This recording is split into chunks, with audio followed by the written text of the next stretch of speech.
అదే RTV app వార్తల్ని క్షణాల్లో చదివే అవకాశం ఉంటుంది. ఒక న్యూస్ పేపర్, ఒక టెలివిజన్ ఛానల్ మీ చేతుల్లో ఎప్పుడూ ఉంటాయి. అందరికి కూడా రేట్లు పెరిగినాయి 5 ఏళ్లలో. ఆ రేట్లు తగ్గించి ఇవాళ దాల్ అయినా కానివ్వండి, దాళ్ళు 181 రూపాయలు ఉంటే అది 160 రూపాయలు ఇవ్వడం కార్యక్రమం. అలాగే రైసు 55 రూపాయలు ఉంటే 49 రూపాయలు రైస్ ఇవ్వడం కార్యక్రమం జరుగుతుంది. అంటే బేసిక్ ఫుడ్ రైసు, దాళ్ళు ఇది ఉంటే ఒక రేట్ తగ్గితే దీనివల్ల బీదోళ్ళకు కూడా మంచి పని జరుగుతుందని చెప్పి అసోసియేషన్ మెంబర్స్, మన wholesale dealer association for plus వీళ్ళందరూ కూడా కలిసి, ఏపీ చైర్మన్ ఆఫ్ కామర్స్ వీళ్ళందరూ కలిసి ఈ స్కీమ్ పెట్టడం జరిగింది. మంచిది. బీదోళ్ళకి ఎప్పుడు కూడా టీడీపీ పార్టీ అండగా ఉంటుందని చెప్పాము. అలాగే ఎన్డీఏ కూటమి అండగా ఉంటుందని చెప్పాము. అదే రకంగా ఇవాళ రేట్లు తగ్గించారు. అలాగే ఇవాళ క్యాంటీన్లు కూడా పెట్టబోతున్నారు.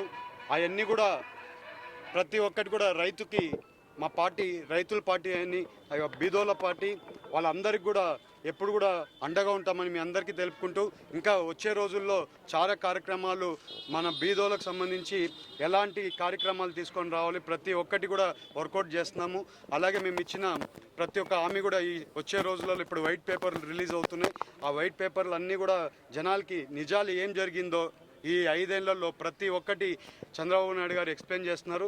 అదే రకంగా వచ్చే రోజుల్లో ప్రతి ఒక్క కార్యక్రమం ఏమేమి మంచి మంచి కార్యక్రమాలు జరుగుతాయి ప్రతి ఒక్కటి మనము మన పార్టీ ఎప్పుడు కూడా చెప్పిన మాట ఎప్పుడు తప్పుకోలేదు.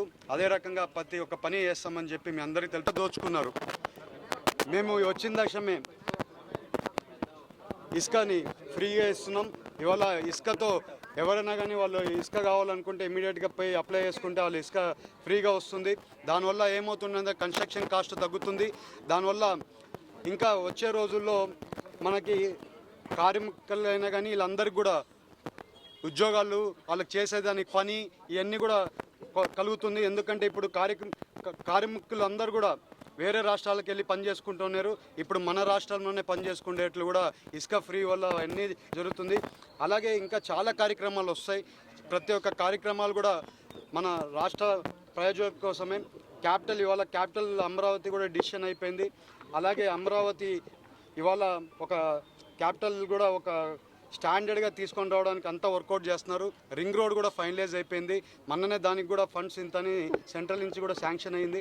అలాగే ఎన్నో కార్యక్రమాలు మనం చెప్పినట్టు ఇవన్నీ కూడా మనం ఎలక్షన్ ముందు చెప్పినట్టు ప్రతి ఒక్క కార్యక్రమాలు చేస్తామని, పేదవాడికి అందుబాటులో ఉండేటట్టుగా చేస్తామని చెప్పి ఏదైతే చెప్పారో, పేదవాడికి అందుబాటులో ఉండేటట్టుగా మార్కెట్లో 180 రూపాయల దాకా కందిపప్పు ఉంటే 160 రూపాయలకే రైతు బజార్లో ఇవాళ నుంచి ప్రారంభించడం జరిగింది.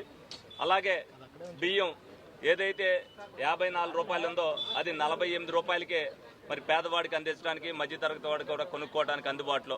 ప్రతి ఒక్కరు కూడా రైతు బజార్లో ఏదైతే ఈ అందరికీ ఉపయోగపడేటట్టుగా సామాన్య మానవుడికి అందుబాటులోకి తీసుకొచ్చారో, కూటమి ప్రభుత్వం ఇచ్చిన హామీని నెరవేర్చి మొన్న ఏదైతే అందరికీ పెన్షన్ ఇస్తామని చెప్పారో, అలాగే ఏదైతే అన్నా క్యాంటీన్లు తెరవబోతున్నారో అన్నీ కూడా 100 రోజుల్లోనే అన్ని కార్యక్రమాలు నిర్వహించి రేపు రాబోయే రోజుల్లో ప్రజలందరికీ కూడా ఇచ్చిన వాగ్దానాన్ని నెరవేర్చడానికి కూట ప్రభుత్వం సిద్ధంగా ఉంది. ప్రజలు అందరూ కూడా తెలుసుకున్నారు, మా మీద ఎక్కువ బాధ్యతను పెట్టారు. ఆ బాధ్యతను నెరవేర్చవలసిన బాధ్యత మా మీద ఉంది. తప్పనిసరిగా ఈ ప్రభుత్వం అన్న పనులన్నీ కూడా 100 రోజుల్లోనే చేసి చూపిస్తుందని సందర్భంగా మీ అందరికి కూడా తెలియజేయడం. మరిన్ని వీడియోస్ కోసం ఛానల్ ని సబ్స్క్రైబ్ చేయండి. లేటెస్ట్ అప్డేట్స్ కోసం వాట్సాప్ ఛానల్ ని ఫాలో చేయండి. అండ్ లింక్ డిస్క్రిప్షన్ లో ఉంది.